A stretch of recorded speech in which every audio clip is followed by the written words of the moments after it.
श्री शिवाय नमस्तुभ्यम। हर हर महादेव। नमस्कार प्रिय भक्तजनों, आज लेकर आई हूँ मैं बृहस्पतिवार की व्रत कथा।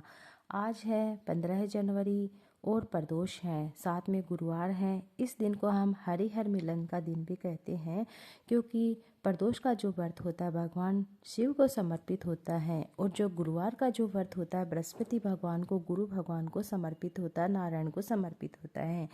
तो आज के इस दिन को हम हरिहर मिलन का दिन भी कहते हैं। तो आइए सुनते हैं बृहस्पतिवार की व्रत कथा। एक बार की बात है, एक बार एक प्रत्येक गुरुवार को व्रत रखता, पूजा करता था। यह बात उसकी रानी को बिल्कुल भी अच्छी नहीं लगती थी। न व्रत रखती, न ही किसी को एक पैसा दान देती थी। राजा को भी ऐसा करने से मना करती थी। एक समय की बात है, राजा शिकार खेलने वन को चले जाते हैं। घर पर रानी उदासी थी। उसी समय गुरु बृहस्पति साधु का रूप धारण करके राजा के दरबार पर भिक्षा मांगने के लिए आते हैं। साधु ने रानी से भिक्षा मांगी तो वह कहने लगा, हे साधु महाराज, मैं तो इस दान पुण्य से तंग आ गई हूँ। आपको ऐसा उपाय बताए जिससे ये सारा धन नष्ट हो जाए और मैं आराम से रह सकूँ। साधु रूपी बृहस्पति देव ने कहा, हे देवी, तुम तो बड़ी विचित्र हो।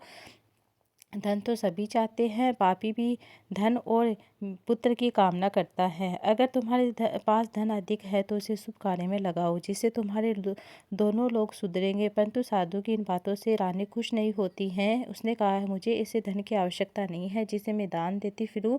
उसको संभालने में मेरा सारा समय नष्ट हो जाए। साधु ने कहा, यदि तुम्हारी ऐसी इच्छा है तो जैसा मैं तुम्हें बताता तुम वैसा ही करना। बृहस्पतिवार के दिन तुम घर को गोबर से लीपना, अपने केसों को पीली मिट्टी से धोना, केसों को धोते समय स्नान करना, राजा से कहना कि हजामत बनवाए, भोजन में मांस मदिरा खाना, कपड़ा धोबी के यहाँ धुलवाने देना। इस प्रकार 7 वर्ष करने से तुम्हारा सारा समस्त धन जो भी है वह नष्ट हो जाएगा। इतना कहकर साधु बने बृहस्पति देव अंतर्ध्यान हो जाते हैं। साधु के कहे अनुसार रानी को केवल 3 ही बृहस्पतिवार बीते थे, उनकी संपूर्ण संपत्ति नष्ट हो जाती है। भोजन के लिए परिवार तरसने लगता है। एक दिन राजा रानी से बोलता है कि हे रानी, तुम यहीं पर रहो, मैं दूसरे देश जाता हूँ, क्योंकि यहाँ पर मुझे सभी लोग जानते हैं, इसलिए कोई कार्य भी नहीं कर सकता। ऐसा कहकर राजा प्रदेश को चला गया।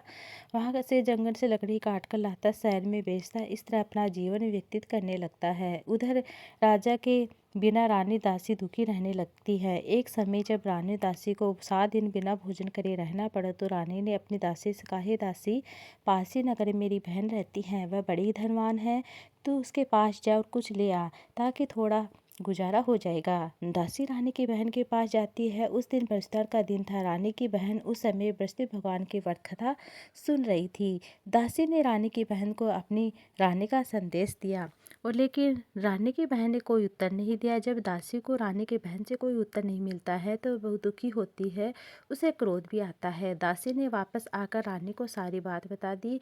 सुनकर रानी ने अपने भाग्य को ही कोसा। उधर रानी की बहन ने सोचा कि मेरी बहन की दासी आई थी, परंतु मैं उसे नहीं बोल पाई, इससे बहुत दुखी हुई होगी। कथा सुनकर पूजन समाप्त करके अपने बहन के घर आती है और कहने लगती है, बहन, मैं बृहस्पतिवार की व्रत कथा सुन रही थी, तुम्हारी दासी मेरे घर गई थी।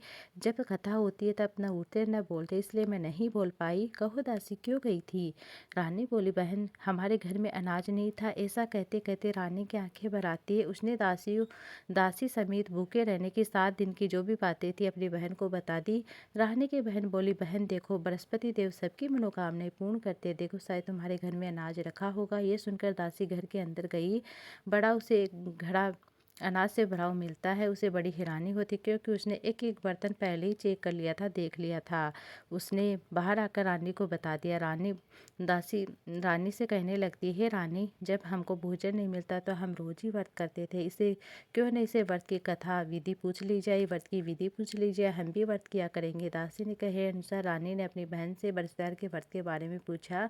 उसकी बहन ने बताया, बृहस्पतिवार के व्रत में चने की दाल, मुनके से विष्णु भगवान का केले की जड़ में पूजन करे, दीप लगाए, पीला भोजन करे, कथा सुने, इसे गुरु भगवान प्रसन्न होते हैं, मनोकामना पूर्ण करते हैं। व्रत और पूजन की विधि बताकर रानी की बहन अपने घर को लौट आती है। रानी और दासी दोनों ने निश्चय किया कि 7 रोज बाद तो सभी नहीं 7 रोज व्रत बृहस्पतिवार का आया तो उन्होंने व्रत रखा। गुड़साल में जाकर चना गुड़ ले आती है, उसकी दाल से केले की जड़ तथा विष्णु भगवान का पूजन करती है। अकेला भोजन कहाँ से लेकर आए? दोनों बड़ी हैरानी होती है, परंतु उन्होंने व्रत किया था, इसलिए बृहस्पति देव भगवान प्रसन्न होते एक साधारण व्यक्ति के रूप में 2 थाली में पीला सुंदर भोजन लेकर आकर दासी को बोलते, हे दासी, यह भोजन तुम्हारे लिए और रानी के लिए है, इसे तुम दोनों भोजन ग्रहण करना। दासी भोजन पाकर बेहद ही प्रसन्न होती है, उसे रानी को सारी बात बताई। उसके बाद वे प्रत्येक बुधवार को गुरुवार को व्रत करने लगती है, गुरु भगवान का व्रत करती है, पूजन करने लगती है। बृहस्पति भगवान की कृपा से उसके पास धन और रानी फिर पहले की तरह आलस्य करने लगती है। तब दासी बोलती है, देखो रानी, तुम पहले इसी प्रकार आलस्य करती थी, तुम्हें धन रखने में कष्ट होता है, इस कारण सभी धन नष्ट हो गया। अब गुरु भगवान की कृपा से धन मिला है तो फिर तुम्हें आलस्य होता है। बड़े मुसीबतों के बाद हमने ये धन पाया, इसलिए हमें दान पुण्य करना चाहिए। अब तुम भूखे मनुष्य को भोजन कराओ, प्याऊ लगवाओ, ब्राह्मणों को दान दो, कुआं तालाब बावड़ी आदि का निर्माण कराओ, मंदिर पाठशाला बनवाकर ज्ञान दान दो, कुंवारी कन्या को विवाह कराओ, अर्थात धन को शुभ कार्य में खर्च करो, जिससे तुम्हारे कुल का यश बढ़ेगा, सुरग प्राप्त होंगे, पितर प्रसन्न होंगे। दासी की बात मानकर रानी शुभ कार्य करने लगती है, उसका यश फैलने लगता है। एक दिन रानी और दासी आपस में विचार करने लगती है, नहीं जाने राजा किस दशा में होंगे, उनकी कोई खोज खबर भी नहीं होने। श्रद्धापूर्वक गुरु बृहस्पति भगवान से प्रार्थना की, राजा जहाँ भी है शीघ्र वापस आ जाए। उधर राजा प्रदेश में बहुत दुखी रहने लगा। वह प्रतिदिन जंगल से लकड़ी बीन कर लाता, उसे शहर में बेचता, अपने दुखी जीवन को बड़ी कठिनाई से व्यतीत कर रहा था। एक दिन दुखी होकर अपनी पुरानी बातों को याद करने लगता है और रोने लगता है, उदास हो गया। उसी समय राजा के पास बृहस्पति देव साधु के रूप में प्रकट होकर आकर बोलते, हे लकड़हारे, तुम इस सुनसान जंगल में किस चिंता मगन में बैठा है, मुझे बतलाओ। ये सुनकर राजा के नेत्रों में जल भर आता है। साधु की वंदना राजा ने अपनी संपूर्ण कहानी सुनाई। महात्मा दयालु होते हैं। वे राजा से बोले, हे राजा, तुम्हारी पत्नी ने बृहस्पतिवार के दिन बृहस्पति भगवान का निरादर किया, अपराध किया था, उसके कारण तुम्हारी ये दशा हुई। अब तुम चिंता मत करना, भगवान तुम्हें पहले से अधिक धन देंगे। देखो, तुम्हारी पत्नी ने भी बृहस्पति का व्रत प्रारंभ कर दिया, अब तुम बृहस्पति का व्रत करो। चने की दाल गुड़ जल के लोटे में डालकर केले का पूजन करें, फिर कथा सुने और भगवान तुम्हारी सब मनोकामनाएं पूर्ण करेंगे। साधु की बात सुनकर राजा बोले, हे प्रभु, लकड़ी बेचकर इतना पैसा नहीं मिलता है जिसे भोजन करने के उपरांत कुछ बचा सकूं। मैंने रात्रि में अपनी रानी को व्याकुल देखा, मेरे पास कोई भी साधन नहीं है जिससे समाचार जान सकूं। फिर मैं कौन सी कहानी सुनूं, कथा सुनूं, मालूम नहीं है। साधु ने कहा, हे राजा, मैंने बृहस्पति भगवान के पूजन व्रत का निश्चय कर, वे स्वयं तुम्हारे लिए कोई राह देंगे और बृहस्पतिवार के दिन तुम रोजाना के तरह लकड़ियाँ लेकर शहर को जाना। तुम्हें रोज से दुगना धन प्राप्त होगा, जिससे तुम भली भांति भोजन भी कर लोगे और बृहस्पति देव की पूजा का सामान भी आ जाएगा। जो तुमने बृहस्पति की कहानी के बारे में पूछा है वह इस प्रकार है। बृहस्पति की व्रत कथा दूसरी। प्राचीन काल में एक बहुत ही निर्धन ब्राह्मण था, उसे कोई संतान नहीं थी। वह नित्य पूजा पाठ करता था, उसकी स्त्री न स्नान करती, न ही किसी देवता का पूजन करती। इसी कारण से ब्राह्मण बड़ा ही दुखी रहता था। भगवान की कृपा से ब्राह्मण के यहाँ एक कन्या रूपी उत्पन्न होती है। कन्या बड़ी होने लगती है, प्रातः स्नान करके विष्णु भगवान का जाप करती है, बृहस्पति की व्रत कथा सुनने लगी, पूजा पाठ समाप्त करके पाठशाला जाती तो अपनी मुट्ठी में जौ भर ले जाती, पाठशाला के मार्ग में डाल जाती, लौटते समय जो स्वर्ण के हो जाती तो अपने घर लेकर बीन कर ले आती। एक दिन वह बालिका सूप में उन सोने के जौ को फटका रही थी, तभी उसकी माँ ने देख लिया और कहा, बेटी, सोने के दाने साफ करने के लिए सोने का सूप होना चाहिए। दूसरे दिन गुरुवार था। कन्या ने व्रत रखा और बृहस्पति देव से सोने का सूप देने की प्रार्थना की। बृहस्पति देव ने उसकी प्रार्थना स्वीकार कर ली। रोजाना की तरह वह कन्या जो फैलाती हुई पाठशाला चली गई। पाठशाला से लौटकर जब जो बीन रही थी, बृहस्पति देव की कृपा से उसे सोने का सूप मिल जाता है। उसे वह घर ले आती है, उसमें जो साफ करने लगती है, परंतु उसकी माँ का वही ढंग रहता है। एक दिन की बात है, कन्या सोने के सूप में जो साफ कर रही थी, उस समय नगर का राजकुमार वहां से होकर निकलता है। कन्या के रूप और कार्य को देखकर मोहित हो गया। राजमहल आकर भोजन और जल त्याग कर उदास होकर लेट जाता है। राजा को जब राजकुमार द्वारा अन्न जल त्यागने का समाचार ज्ञात हुआ तो अपने मंत्रियों के साथ अपने पुत्र के पास गया और कारण पूछा। राजकुमार ने राजा को उस लड़की के घर का पता बता दिया। मंत्री उस लड़की के घर गए। मंत्री ने ब्राह्मण के समक्ष राजा की ओर से निवेदन किया। कुछ ही दिन बाद ब्राह्मणों की कन्या का विवाह राजकुमार के साथ संपन्न हो गया। कन्या के घर जाती पहले की भांति ब्राह्मण के घर में गरीबी का निवास हो गया। एक दिन दुखी होकर ब्राह्मण अपनी पुत्री से मिलने गए। बेटी ने पिता की अवस्था को दुखी अवस्था को देखकर अपनी माँ का हालचाल पूछा। ब्राह्मण ने सभी हाल कह सुनाया। कन्या ने बहुत सारा धन देकर अपने पिता को विदा किया, लेकिन कुछ दिन बाद फिर वही हाल हो गया। ब्राह्मण फिर अपनी कन्या के यहाँ गया, सभी हाल कह सुनाया। पुत्री बोली, पिताजी आप माताजी को यहाँ ले आए, मैं उन्हें यह विधि बता दूंगी जिससे गरीबी दूर हो जाएगी। ब्राह्मण देवता अपनी स्त्री को साथ लेकर अपनी पुत्री के पास गए। राजमहल पहुँचे। पुत्र अपनी माँ को समझाने लगते हैं, माँ तुम प्रातः काल स्नान आदि करके विष्णु भगवान का पूजन करो, सब दरिद्रता दूर हो जाएगी। परंतु उसकी माँ ने एक भी बात नहीं मानी। प्रातः काल उठकर अपनी पुत्री के बच्चों का जूठन खा लेती है। एक दिन उसकी पुत्री को बहुत गुस्सा आता है। उसने अपनी माँ को एक कोठरी में बंद कर दिया। प्रातः काल उसे स्नान आदि करा के पूजा पाठ कराया। उसकी माँ की बुद्धि ठीक हो गई। इसके बाद नित्य नियम से पूजा पाठ करने लगती है। प्रत्येक वर्षताल को व्रत करने लगती है। इस व्रत के प्रभाव से मृत्यु के बाद ईश्वर की प्राप्ति होती है। वह ब्राह्मण शुभ होकर स्वर्ग को प्राप्त होता है। इस तरह कहानी कहकर साधु वहां से अंतर्धान हो जाते हैं। धीरे धीरे समय व्यतीत होने पर बरसात का दिन आया। राजा जंगल से लकड़ी काटकर शहर में बेचने जाता है। उसे उस दिन से दुगुना धन प्राप्त होता है। राजा ने चना गुड़ आदि लाकर बरसात की व्रत कथा करी। उस दिन से उसे सभी क्लेश दूर हो जाते हैं। परंतु जब दोबारा गुरुवार आता है तो व्रत करना भूल जाता है। इस कारण बस्ती भगवान नाराज हो जाते हैं। उस दिन उस नगर के राजा ने विशाल योग का आयोजन कराया था। अपने समय राज्य को मैं घोषणा कराती कि सभी लोग मेरे यहाँ भोजन करने आएंगे, कोई भी अपने घर चूल्हा नहीं जलाएगा। इस आज्ञा को जो नहीं मानेगा उसे मैं फांसी की सजा दे दूंगा। राजा की आज्ञा अनुसार राजा के सभी नगरवासी राजा के महल में भोजन करने के लिए जाते हैं। लेकिन लकड़हारा कुछ देर से पहुंचता है। इसे राजा अपने साथ ले जाता है। अपने महल में ही उसे भोजन करा रहा होता है तो रानी की दृष्टि उस कुटी पर पड़ती है जिससे उसका हार लटका हुआ था। उसे हार दिखाई नहीं देता है तो रानी सोचती है कि इसी लकड़हारे ने मेरा हार चुराया होगा। उसी समय सैनिक बुलाकर उसको जेल में डलवा देती है। लकड़हार जेल में विचार करने लगता है, न जाने कौन से पूर्व जन्म के कर्म से मुझे दुख प्राप्त हो रहा है। जंगल से मिले साधु को याद करने लगता है। तत्काल बृहस्पति देव साधु के रूप में प्रकट होते, कहने, अरे मूर्ख, तूने बृहस्पति की कथा नहीं करी है, इसी कारण तुझे दुख प्राप्त हुआ। अब चिंता मत करना, बृहस्पतिवार के दिन जेल खाने के दरवाजे पर तुझे 4 पैसे पड़े मिलेंगे। तू उनसे बृहस्पतिवार की व्रत कथा करना, सुनना, तेरे सभी कष्ट दूर होंगे। अगले बृहस्पतिवार उसे जेल खाने में 4 पैसे पड़े मिलते। राजा ने पूजा का सामान मंगवाया, कथा कही, प्रसाद बांटा। उसी रात्रि में बृहस्पति देव ने उस नगर के राजा को, जिसे बंद कर रखा उसे छोड़ देना, तेरी रानी का हार उसी खूंटी पर लटका हुआ है। अगर तू ऐसा नहीं करेगा तो मैं तेरे राज्य को नष्ट कर दूंगा। तो प्रातःकाल जब राजा उठता है, खूंटी पर अपनी रानी का हार लटका देखता है तो क्षमा मांगता है। उसे लकड़हारे को बुलाकर योगी सुंदर आभूषण देता है।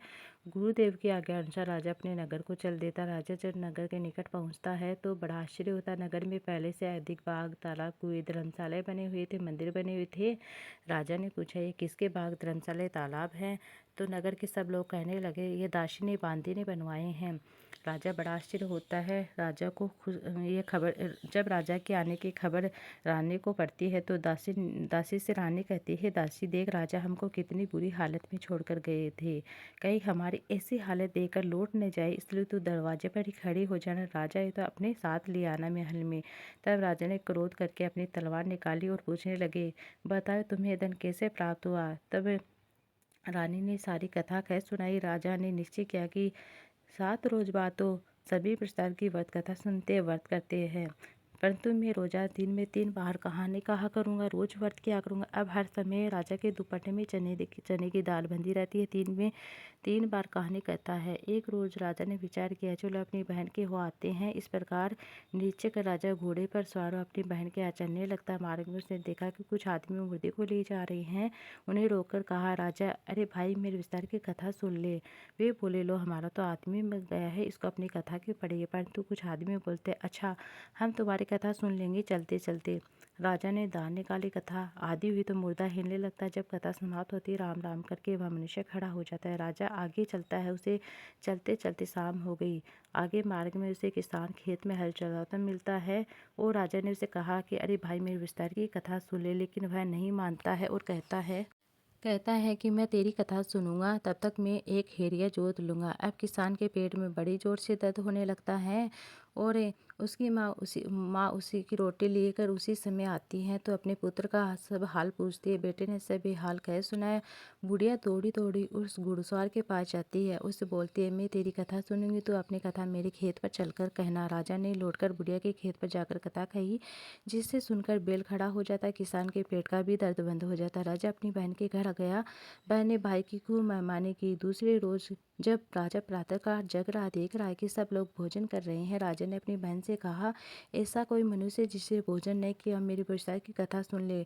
तो बहन बोलती है, भैया ये देश ऐसा है, सबसे लोग यहाँ सबसे पहले भोजन करते, बाद में अन्य कार्य करते हैं। फिर भी मैं देख आती हूँ। फिर एक कुम्हार के घर गई जिसका लड़का बीमार, तो उसे मालूम हुआ कि 3 रोज से किसी ने भोजन नहीं किया। राजा ने अपने भाई की कथा सुनने के लिए रानी ने कहा तो वह तैयार हो जाता है और राजा ने जाकर बिस्तर की कथा कही, जिसे सुनकर कुम्हार का लड़का ठीक हो जाता है। अब तो राजा की प्रशंसा होने लगती है। एक दिन राजा ने अपनी बहन से कहा, बहन अपने घर को जाऊंगी, तुम भी तैयार हो जाओ। राजा की बहन ने अपनी सास से कहा, सास ने कहा चली जाना, परंतु बालकों को नहीं लेकर जाना, क्योंकि तेरे भाई की कोई भी संतान नहीं है। बहन ने अपने भाई से कहा, हे भैया मैं चलूंगी, परंतु बालक नहीं जाएंगे। बहन ने अपनी बहन को छोड़कर दुखी मन राजा अपने नगर को लौट आता है। कहता है कि हम निर्वंशी राजा, हमारा मुहूर्त देखने का धर्म नहीं। रानी बोली, हे प्रभु, बृहस्पति देव ने हमें सब कुछ दिया तो संतान भी अवश्य दे। उसी रात बृहस्पति देव ने राजा से स्वप्न में, हे राजा उठ, सभी सो तैयार तेरी रानी की तरफ से। राजा की यह बात सुनकर राजा बड़ा खुशी होता है। 9 महीने से राजा के सुंदर पुत्र